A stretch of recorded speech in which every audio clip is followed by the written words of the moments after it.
પણ મારા સદગુરુ મહારાજની કૃપાથી કંઈક થયો થાય છે એ વાત નક્કી છે. અર્જુન મહારાજે કીધું કે ગુરુ વાક્યનો સાર સમજતા સંત મત ડરશે અને આત્માનું પીછાણ થતા વિદ્યા અંતની તરશે. એટલે આત્મા જણાય છે એ વાત નક્કી છે, પર કદાચ આપણે એમ કહેતા કે આત્મા છે કે નથી જોવાનો નથી, પણ આ જણાય છે એ વાત નક્કી છે એવું મહાપુરુષો કહે છે.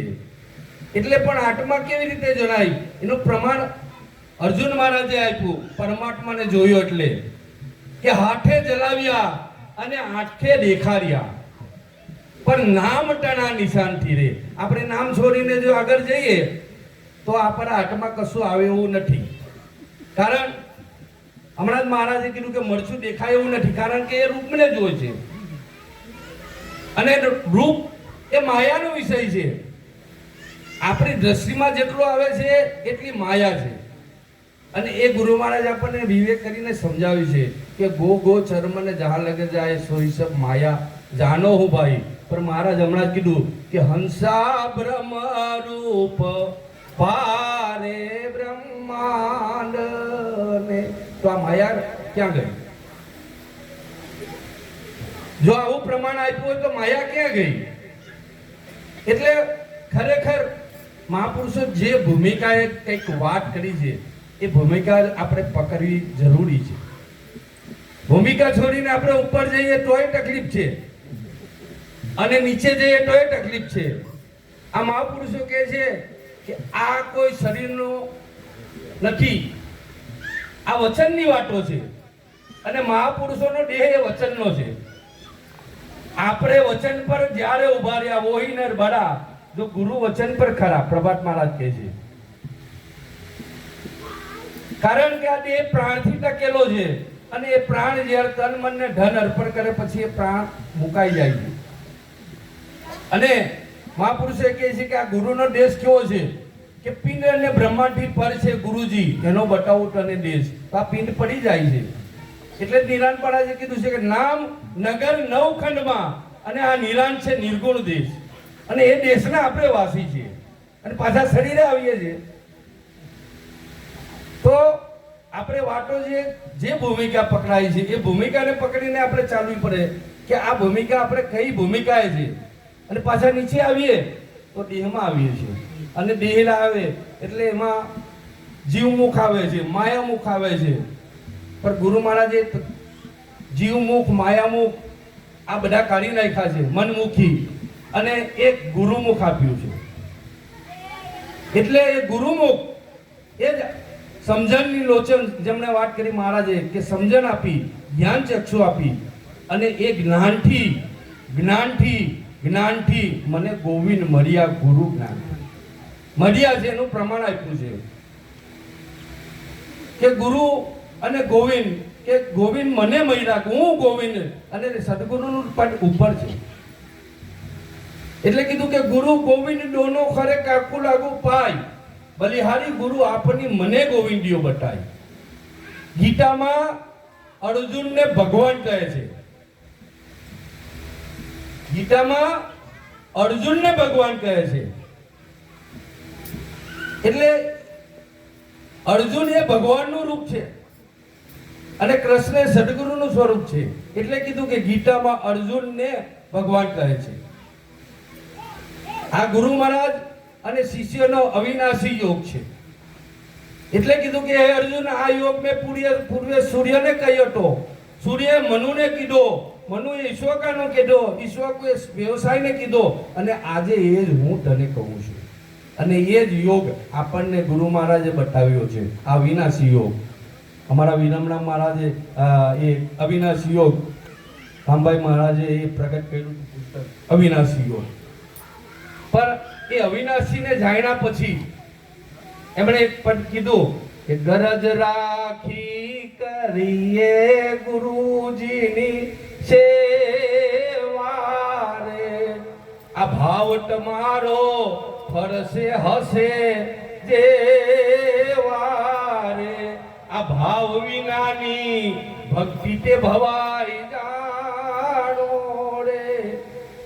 મૂકી હીરો હાથમાં લીધો આ પાણો રે, આવું થાય પછી કે જો સમજણ નહીં હોય તો આ દશા થાય.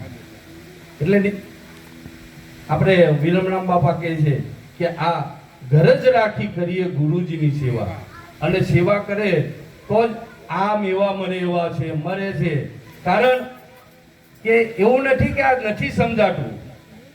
જો નથી સમજાતું તો મહાપુરુષે એવું કીધું નહીં હોય, પણ નિરાંત મહારાજ કહે છે કે આ અનુભવ્યાનો ઉપદેશ સમજો સમજાશે, આવરણ નહીં આવે લેશ, આત્મા ઓળખાશે.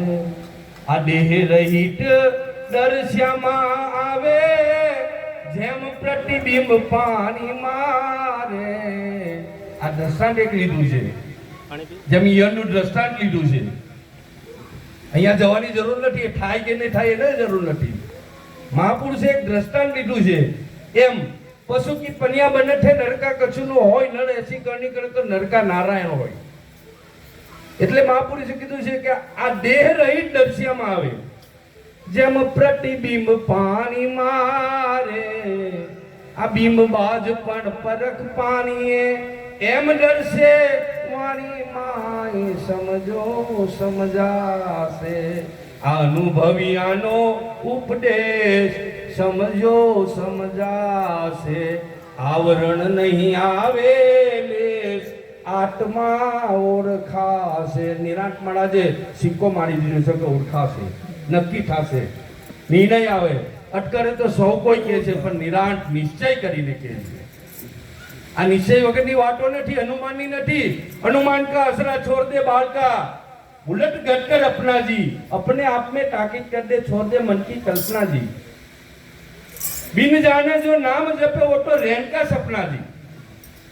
जो समझ वगरનું આ જપે ને તો આ રેનના સપના જેવું, ઊંઘના સપના જેવું જ છે. કહે કબીર, જબ દીદાર પાયા ફિર જાપ કિસકા જપના જી. એટલે કીધું છે કે આ અનુભવ્યાનો ઉપદેશ, આ ગુરુ મહારાજનો અનુભવ, વિરમરામ બાપુનો અનુભવ, વિરમરામ બાપુના આગળ પુરુષોત્તમ બાપુનો અનુભવ, એ અવિનાશી ઘટ આપણા સુધી આવ્યો છે. એટલે આપણે તો આનંદની વાત છે. આ કઈ ગપ્પાની વાતો નથી, અનુમાનની નથી વાતો, આ તો નિશ્ચય કરીને વાતો છે. અનુમાનની કોઈ વાત નથી. અને જ્યાં સુધી અનુમાન હશે ને એ બધું કોઈ કાલ્પનિક છે, આ સચોટ વાત છે. અને કોઈને પણ એવો આ જાણવાની જિજ્ઞાસા હોય તો એ જાણી શકે આ પ્રગટ છે મહાપુરુષો. તમને પ્રગટ પરમાત્માના દર્શન કરાવે ને કરાવે. આજનો શિક્ષક એ વિદ્યાર્થીમાંથી એ શિક્ષક બને છે. એ કંઈક આદિનો એકરો હતો, એ જ આજે એ જ એકરો ભણાવે છે, બીજો નથી ભણાવતો. હાલનો શિક્ષક, હાલનો ડોક્ટર અને હાલના ગુરુ એ આપણને પ્રત્યક્ષ જ્ઞાન, એ પરંપરા આદિનું જે છે એ જ હાલ જે છે એ જ પ્રગટ જ આપણને પરમાત્માના દર્શન કરાવે, બીજા કરાવતા નથી. એટલે કોઈ અનુમાનની આ વાતો નથી, અનુભવની વાતો છે. એટલે મહાપુરુષ કહે છે નિરાંત મહારાજ કે સર્વની માહીને સર્વથી ન્યારો, આ સર્વનો પ્રેરક પોતે રે. હે અર્જુન, હું અણુમાં વ્યાપક છું. અને એ વાત નિરાંત મહારાજે કીધું કે સર્વની માન અણુમાં વ્યાપક છે. વ્યાપકની વાત અહીંયા કરી કે સર્વની માહીને સર્વથી ન્યારો, સર્વનો પ્રેરક પોતે રે. આલગો ને વળગ્યો સૌમાં સરગ્યો, પડશે આપ ઉભો તે સમજો સમજાશે. જ્યારે આપણામાં પ્રકાશ થાય ને ત્યારે ખબર પડે, ત્યાં સુધી કોઈ કારે મેર પડે એવો નથી. એટલે મહાપુરુષો કહે કે તમારામાં આનો પ્રકાશ ક્યારે થાય? આ દીવો હરગેલા દીવા પાસે જાય તો જ હરગે, બાકી ત્યાં સુધી હરગવાનો નથી.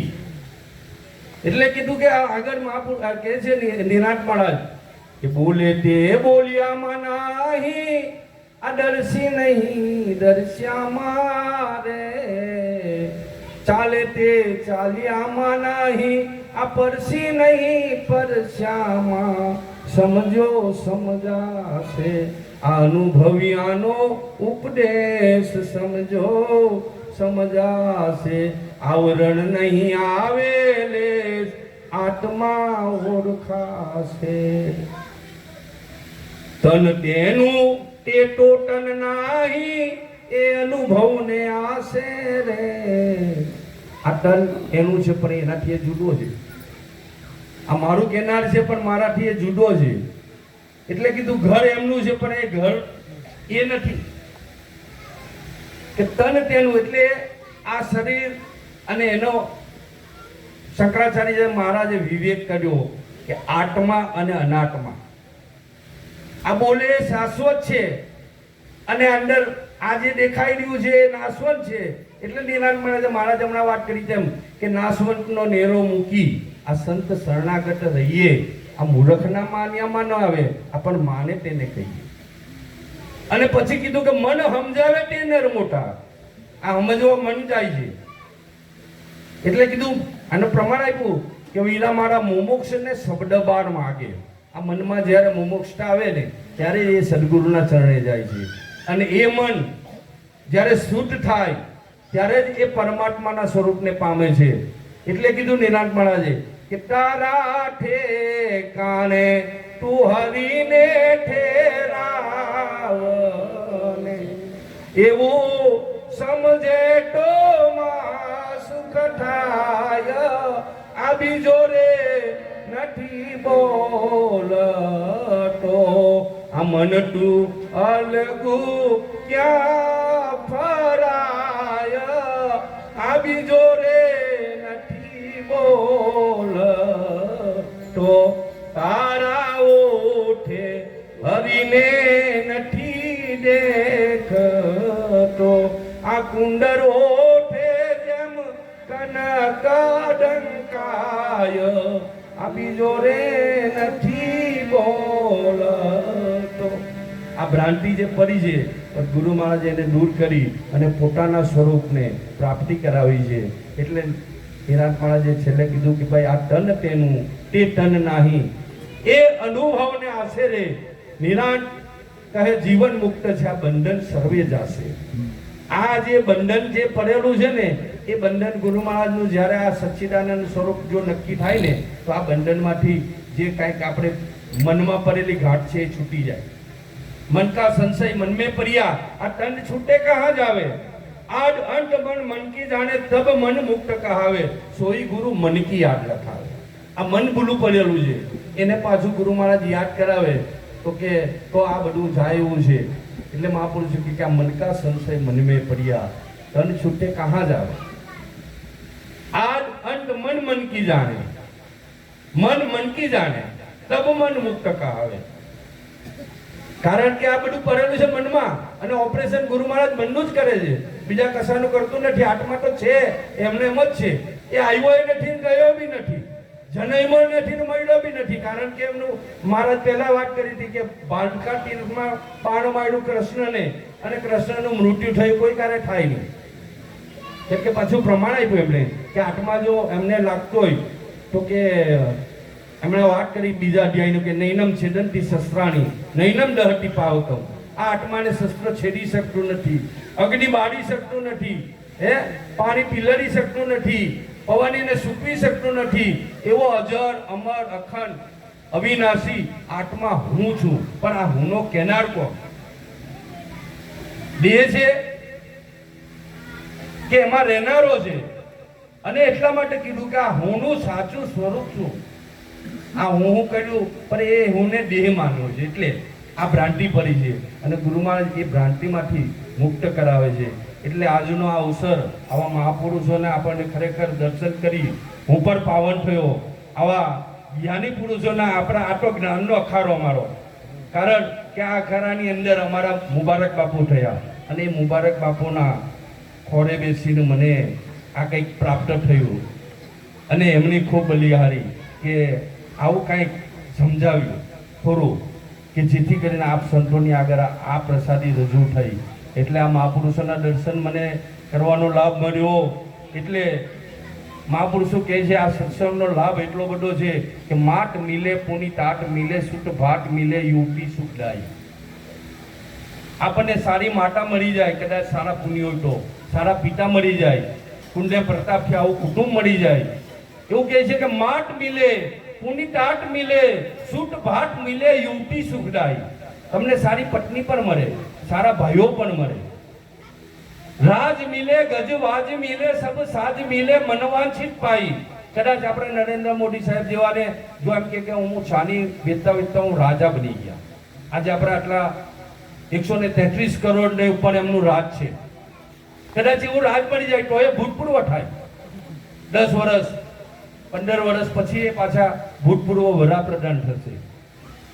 આટલું મોટું રાષ્ટ્રપતિનું પદ સર્વોચ્ચ, એમની પાસે હાથી ઘોડાની સુખ સાહેબી હોય છતાં એ ભૂતપૂર્વ રાષ્ટ્રપતિ કહેવાશે.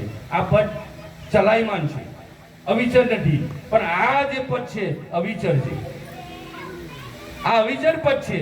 એટલે કીધું કે રાજ મિલે ગજ વાજી મિલે સબ સાજ મિલે મનવાંછિત પાઈ. લોક મિલે વિધિ લોક મિલે સુર લોક મિલે વૈકુંઠ ખો જાય. કદાચ વૈકુંઠ હોતી તમે જાઓ, पर सुंदर महात्मा के सुंदर કહે સબ સુખ મિલે, પણ આવું સંત સમાગમ દુર્લભ પાય. એટલા માટે આ સંતોનો સમાગમ આપણને દુર્લભ કીધો છે. અને આજે આપણને આ હરિરસ પાન કરવાનો અવસર આવા મહાપુરુષો આપણને કરાવી રહ્યા છે. એ બદલ એમને લાખ લાખ વંદન. અને આટલું કહી મારી વાણીને હું વિરામ સદગુરુના ચરણોમાં વિરામ આપું છું. બોલો સદગુરુ મહારાજ કી જય.